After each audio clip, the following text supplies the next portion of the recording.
Now, let us answer some examples. So, example number 1, we have to graph the quantity of y minus 1 squared is equal to negative 16 times the quantity of x plus 3. So, in graphing parabola, we have to complete this table, but using the formula that I've discussed in our video, in the first video. But again, we can get the vertex, the opening, the focus, etc. by just graphing the parabola. So we have two methods. We can graph it first or we can use the formula. So let's do the two methods. So first is the graphing. Yung graph muna. Mag-graph muna tayo. So in graphing the parabola, we have to determine the vertex, which is h, k. If the equation is in the form, vertex form or in the standard form, we can easily determine the vertex. So in this form, it is y minus k and we have x minus h. Yung laging kasama ni y is yung k at yung laging kasama ni x, that is our h. So it means that ang vertex po natin, ang coordinates ng vertex natin ay nandito sa x plus 3 at y minus 1. But we have to do the reverse sign of the positive 3 and negative 1. So, since positive si 3, ang isusulat natin is negative 3 as our h. And then, for our case, since that is negative, it will become positive 1. So, meron na tayong vertex. Then, after that, you have to determine the value of A because that value of A will determine the number of units we need to move from vertex to focus and the direction also. Okay? So, if we are going to get the value of A, we have to use the formula for A is equal to yung number na katabi ni x minus h. Since yan ay negative 16, we have to write negative 16. Therefore, 4a is equal to negative 16. Divide both sides of the equation by 4. We have now a is equal to negative 4. So, we have a is equal to negative 4. But maybe some of you will ask, Ma'am, bakit hindi po tayo nag-absolute value? Okay? So, we are talking about the direction of units or the movement of the units and the direction from vertex to focus. We are not talking about the focal length. Right? So, since it is negative, if A daw is negative or greater than 0, it opens to the right. Tama po ba? If y is in the second degree, if a is less than 0, then it opens to the left. But since a is negative 4 and it is less than 0, it means that our graph opens to the left. Okay? So, in this case, pwede na nating malaman yung direction ng parabola. It opens to the left. But let us focus first in identifying the focus and the vertex of the parabola. So, from this, we have to plot the vertex first. So, ang vertex natin is in negative 3, 0. So, ibig sabihin, nandito siya. For a while. Okay, so nandito si vertex. Here, V is negative 3, 1. And then from vertex, we have to move 4 units to the left because A is negative 4. So, since negative yan, to the left yung movement natin. So, ibig sabihin, it's 1, 2, 3, 4. Nandito ngayon si focus. So, ang coordinates ni focus ay negative 7, 1. Okay? So, yun yung ating focus. So, ngayon, hanapin natin, since meron na tayong focus, which is negative 7, 1, hanapin natin yung end ng latus rectum. So, to get the end of the latus rectum, we have to use the formula 2a, or the absolute value of 2a is equal to the absolute value of 2 times negative 4. So, we have now 2a is equal to 8. It means that we have to move upward 8 units upward and downward from focus. So from focus, upward muna tayo. We have 1, 2, 3, 4, 5, 6, 7, and 8. Ibig sabihin, L1 is here. The coordinates of L1 will be -7, 9. And then downward, we have 1, 2, 3, 4, 5, 6, 7, 8. Nandito ngayon si L2, which will be -7, -7. Since we have now the endpoints of the latus rectum, we can now graph the parabola by connecting L1 to vertex and L2 to vertex. So, ito yung vertex natin. Ito si focus. So, let's connect. We have now this parabola. So, by graphing, ito na po siya. Okay? Palitan lang natin ng kulay yung ating mga endpoints. So, ito si L1 at si L2. Okay? So, after graphing, we can now easily determine the directrix. So, from vertex to focus, we move 4 units to the left. And when we say directrix, it is the opposite direction.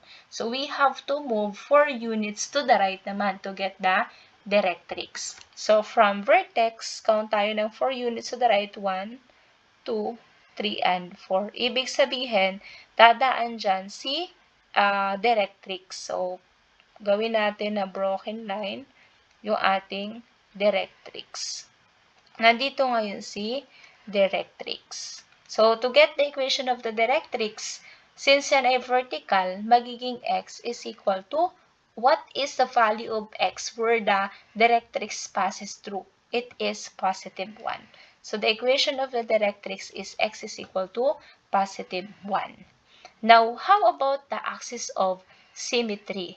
So, when we say axis of symmetry, it divides the parabola into 2 congruent parts. And at the same time, it passes through the focus and the vertex. So, it means nandito po yung ating axis of symmetry. Okay? So, ito yung ating axis of symmetry. So, in getting the equation of the axis of symmetry, since that is vertical, ang equation natin is y is equal to what value of y where the axis of symmetry passes through. Diba? Ito po yun, it's +1. So, y is equal to +1. So, that will be our equation of the axis of symmetry. So, we have now the focus, the end of the latus rectum, the directrix, and the axis of symmetry by just graphing. But without graphing, we can also get the parts of the parabola using the formula. So, let's complete the table. We have, the table is for vertex h, k, which is from the equation. So, we have -3, 1. The opening is from the equation and the value of a, you have to determine first the value of a. So, a is -4, it is less than 0, so it means that it opens to the left. And based on the equation, it is -16, so it means opens to the left. Now, how about the focus? To get the focus, we have the formula h plus a, k. So, the focus is h from the vertex. We have h is -3 plus the value of a, which is -4. So, -4, k from the vertex, which is 1. Therefore, the coordinates of the focus will be -3 plus -4 is -7, 1. That will be our focus. Next is we have the end of the latus rectum. So, end of LR. We have the formula h plus a, k, positive, negative, the absolute value of 2a. Okay? Pwede ding positive, negative 2a or positive, negative, the absolute value of 2a.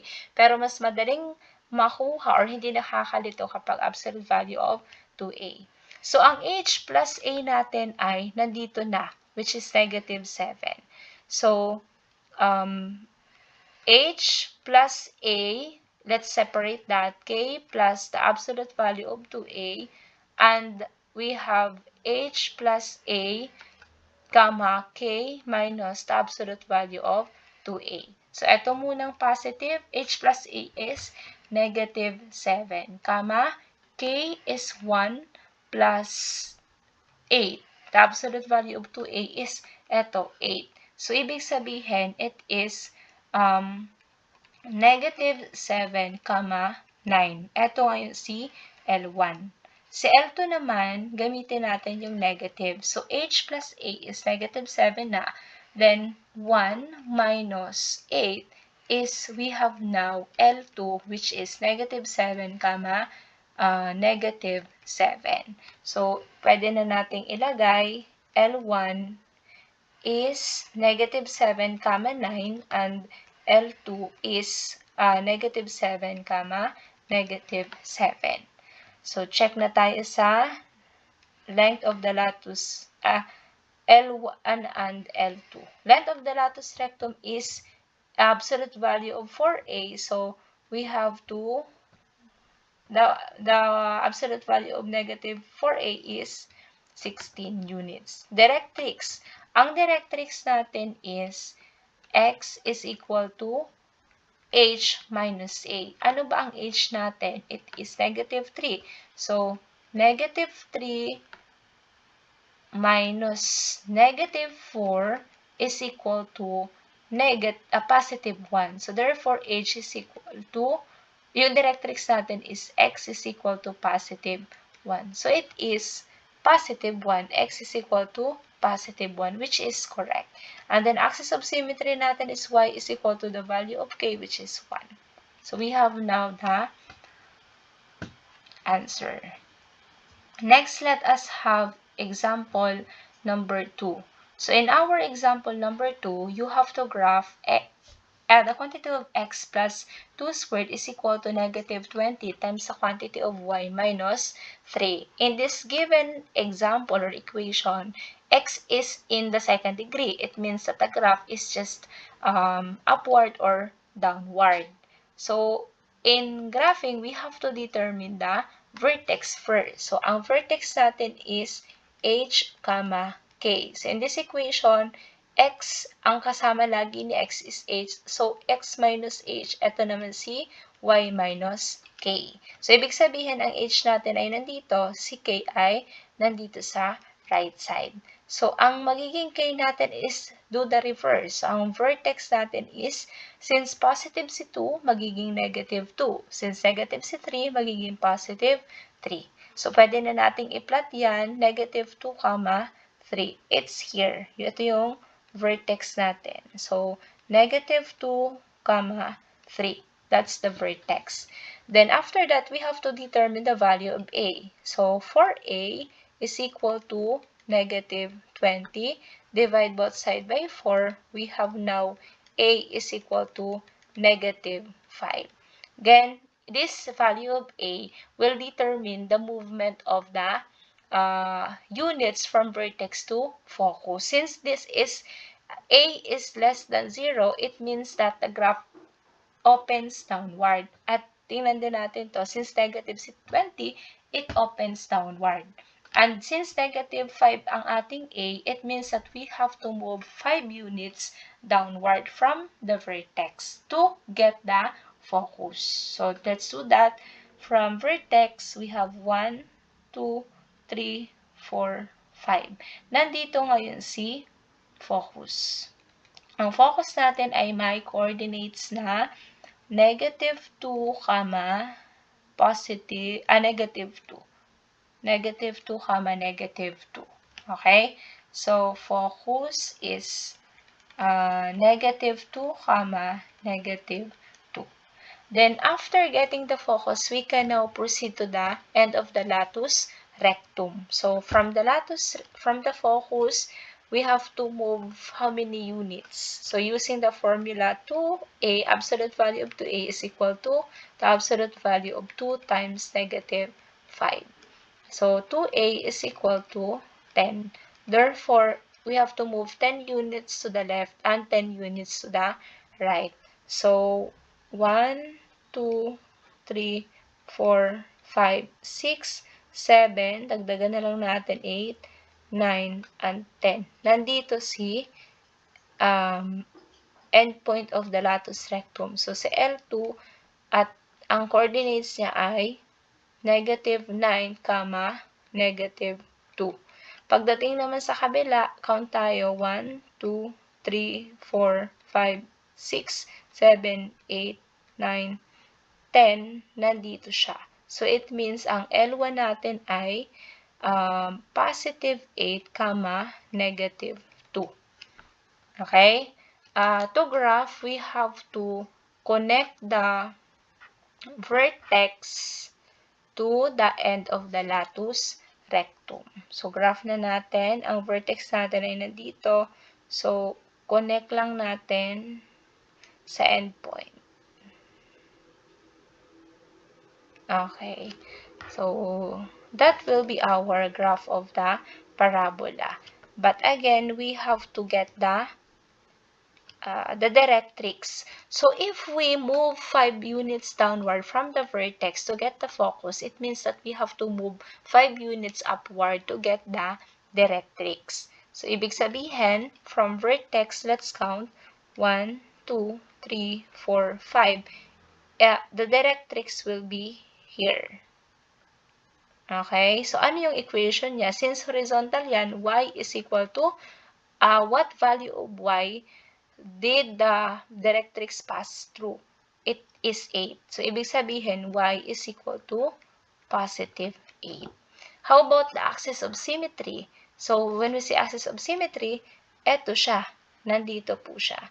Ngayon, so ano yung equation ng ating axis of symmetry? Magiging, since yan ay vertical, magiging x is equal to, what value of x yung dinaanan niya? Negative 2. Okay? So, ngayon, let us complete the table using the formula naman, kung tama ba yung magiging sagot natin. So, let us start with the vertex. Ang vertex natin is nasa equation na it is negative 2, positive 3. Opening natin is negative 20 at less than si a sa 0. It means yan ay downward kasi naka square c x. And then focus is, to get the focus, we have the formula h, k plus a. So, f is h is negative 2, and k plus a will be our y coordinate ng focus. So, k is 3 plus the value of negative a, which is negative 5, is, ang focus natin is negative 2, negative 2. So, eto na si focus. Okay? F is negative 2, negative 2. Kay end of LR naman tayo. End of latus rectum. So, we have the formula h, positive, negative, the absolute value of 2a, k, same with the focus, k plus a. Okay?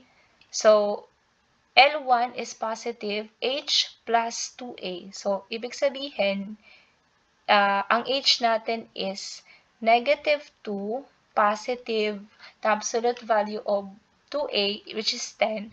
So, 10, k, which is 3, minus or plus negative 5. Yan yung ating L1. So, let's simplify. L1 is positive 8, negative 2. Okay? L1 is 8, negative 2. Ang L2 naman is yung negative. So, negative 2 plus 10, which is the absolute value of 2a, k, which is 3, plus negative 5. I mean, ito is, it should be minus kasi ginamit na natin yung plus kanina. So, negative 2 minus 10. So, negative 2 minus 10, L2 therefore is, box muna natin to.